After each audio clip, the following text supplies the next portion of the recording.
Good morning बच्चों। आज हम पढ़ेंगे अध्याय 10 प्रकाश परावर्तन एवं अपवर्तन समतल सतह से। इसमें हम पिछली कक्षा में पढ़े थे कि प्रकाश जो है सरल रेखा में गमन करता है। किसी प्रकाश स्रोत से दर्पण व काले कागज की सहायता से प्रकाश किरण प्राप्त की थी। और जब कोई वस्तु प्रकाश के मार्ग में रुकावट पैदा करती है तो उस वस्तु की छाया उत्पन्न होती है। छाया इस बात पर निर्भर करता है कि वस्तु प्रकाश के लिए कितनी अपारदर्शक है। पूर्णतः पारदर्शक वस्तु की छाया नहीं बनती है। जो पूर्णतः पारदर्शक होते हैं उसकी छाया नहीं बनती है, परंतु वास्तविकता में अधिकांश वस्तुएं पूर्णतः पारदर्शक अथवा अपारदर्शक नहीं होती, परंतु अपनी ऊपर पड़ने वाले प्रकाश की कुछ मात्रा को परावर्तित करती है और कुछ मात्रा को अपवर्तित करती है। वह कुछ मात्रा को वो क्या कर लेती है, अवशोषित कर लेती है। जैसे हम यहाँ पर देख रहे हैं, एक पिक्चर देख रहे हैं, यहाँ पर फोटो देख रहे हैं, उसमें ये मोमबत्ती जो है वो वस्तु है ना, और ये प्रकाश स्रोत है, और ये पेंसिल जो है एक वस्तु है। इसकी छाया जो है यहाँ पर बन रही है पर्दे पर, ठीक है। तो यहाँ पर हम देख रहे हैं कि प्रकाश के सामने वस्तु है, प्रकाश स्रोत के सामने ये वस्तु रखी हुई है और इसकी ये छाया इस पर बन रही है।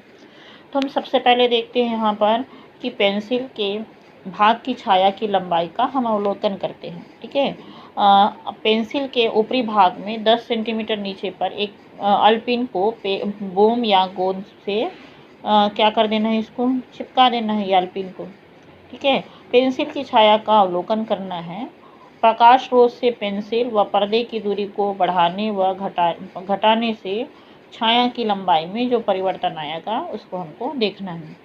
तो पहले हम लोग ये देखेंगे कि यदि स्रोत से पेंसिल की दूरी हम घटा दें, अर्थात पेंसिल व पर्दे की दूरी बढ़ा दें और पर्दे को स्थिर रखें, तो छाया का आकार बढ़ जाता है। यदि पेंसिल को स्रोत से दूर लिया जाए तो छाया क्या हो जाती है, छोटी हो जाती है। यदि यदि पर्दे और पेंसिल को हम स्थिर रख रहे हैं और स्रोत को पेंसिल के पास लाएं तो छाया बड़ी हो जाती है, और स्रोत को और दूर ले जाएं तो छाया छोटी हो जाती है। यदि पेंसिल और स्रोत को स्थिर रखा जाए और पर्दे को पेंसिल से दूर बढ़ाया जाए तो पेंसिल की छाया का आकार बड़ा हो जाता है, जबकि पर्दे को पेंसिल के करीब लाने पर छाया छोटी हो जाती है। तो छाया के आकार व प्रकाश के स्रोत की दूरी का अनुपात वस्तु के आकार व उसकी स्रोत से दूरी के अनुपात के बराबर होता है।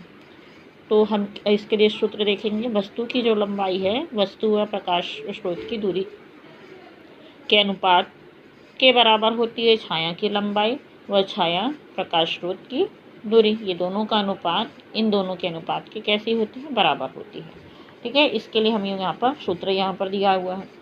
उसके बाद हम देखेंगे समतल दर्पण द्वारा प्रतिबिंब रचना, परावर्तन द्वारा प्रतिबिंब रचना। कोई भी समतल चमकदार सतह समतल दर्पण की तरह कार्य करती है। समतल दर्पण में दरअसल एक सिल्वर धातु की पतली सी परत होती है, जिसे सुरक्षित रखने के लिए एक और पारदर्शी कांच व दूसरी ओर गहरा रंग पोता हो जाता है। सिल्वर धातु प्रकाश का बहुत अच्छा परावर्तक होता है। यह दर्पण में परावर्तक तल का कार्य करता है। यहाँ पर हम देख रहे हैं, ये समतल दर्पण है, ये इसका परावर्तक सतह है जो चमकीला सतह है। ये पीछे का भाग है जहाँ पर पॉलिश लगी होती है ना। तो ये परावर्तक सतह है, इसमें जो भी प्रकाश किरण पड़ेगी वो उसको क्या करते हैं, परावर्तित कर देता है, ठीक है। फिर हम लोग देखते हैं कि प्रकाश के परावर्तन के नियम। तो प्रकाश के परावर्तन के 2 नियम होते हैं। पहला, परावर्तन कोण आपतन कोण सदैव कैसे होते हैं, बराबर होते हैं। आपतित किरण आपतन बिंदु पर अभिलंब तथा परावर्तित किरण सभी एक ही तल पर होते हैं।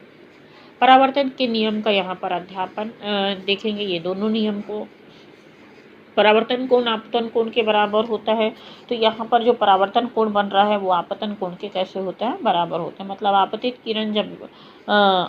किरण दर्पण पर जिस बिंदु पर पड़ती है वो आपतन बिंदु होता है। जैसे ये आपतित किरण है, ये गई इस बिंदु पर जाकर टकरा रही है, तो ये इसका आपतित किरण हुआ, ये परावर्तित किरण होती है। तो आपतन बिंदु पर दर्पण से बनने वाले अभिलंब व आपतित किरण जिस तल पर है, परावर्तित किरण भी उसी तल पर होती है। यही परावर्तन का क्या होता है, दूसरा नियम होता है। ठीक है। तो ये है परावर्तन के नियम। परावर्तन के नियम को यहाँ पर चित्र से तो समझाया गया है। अब परावर्तन के नियम के अनुसार से उसका सत्यापन भी किया जाता है। तो यहाँ पर हम लोग सबसे पहले एक चीज़ हम यहाँ पर और देखते हैं कि समतल दर्पण पर बिंदु वस्तु का प्रतिबिंब बनना। यहाँ पर जो समतल दर्पण है, समतल दर्पण पर यदि कोई वस्तु है, इस वस्तु से आने वाली प्रकाश किरण जो जैसे ही यहाँ पर पड़ती है तो इसका यहाँ पर परावर्तन होता है और ये यहाँ पर दिखाई देती है। तो इस वस्तु का आपतित किरण ये हुई और ये परावर्तित किरण हुई। यहाँ पर से जो भी वस्तु जो है, इस परावर्तित किरण को हम आगे की तरफ ये बढ़ाते हैं तो इस बिंदु पर आकर वो क्या हो रही है, मिल रही है। तो इस वस्तु का जो प्रतिबिंब बन रहा है वो यहाँ पर बन रहा है। ये एक वस्तु है और इसका प्रतिबिंब दर्पण के पीछे आभासी प्रतिबिंब बनाता है ना। तो ये बिंदु आभासी बिंदु है तो प्रतिबिंब भी कैसा होगा, आभासी प्रतिबिंब होगा। ठीक है। और ये वस्तु बिंदु है और ये प्रतिबिंब बिंदु है। तो हम यहाँ पर देख रहे हैं समतल दर्पण द्वारा बिंदु वस्तु का जो प्रतिबिंब है वो कैसे बनता है। अब यहाँ पर एक समतल दर्पण का नियम जो है, प्रतिबिंब रचना का जो नियम है उसमें से एक नियम है समतल दर्पण द्वारा बने आभासी प्रतिबिंब की दूरी, है ना। तो जो भी आभासी प्रतिबिंब है की दूरी है, तो नियम ये कहता है कि समतल दर्पण के सामने हम जितनी दूरी पर वस्तु रखते हैं उतनी दूरी पर उसका क्या बनता है, प्रतिबिंब बनता है। यदि हम उसको 5 सेंटीमीटर दूरी पर वस्तु पर रखेंगे तो उसका प्रतिबिंब जो है दर्पण से 5 सेंटीमीटर दूर पर भी बनेगा। मतलब जितनी दूरी पर हम वस्तु रखते हैं उतना दूरी पर प्रतिबिंब बनता है। तो ये इसका ये जो गणित हमको सिद्ध करना है वो गणित ये कहता है कि समतल दर्पण के सामने जितनी दूरी पर हम वस्तु रख रहे हैं उतनी दूरी पर क्या बनता है, प्रतिबिंब बनता है। ठीक है। तो इसको हम अगले वीडियो में देखेंगे। ये वीडियो में हम इस वीडियो को हम गणित के अगले वीडियो में जो हम गणित के माध्यम से इसको प्रूव करना सीखेंगे।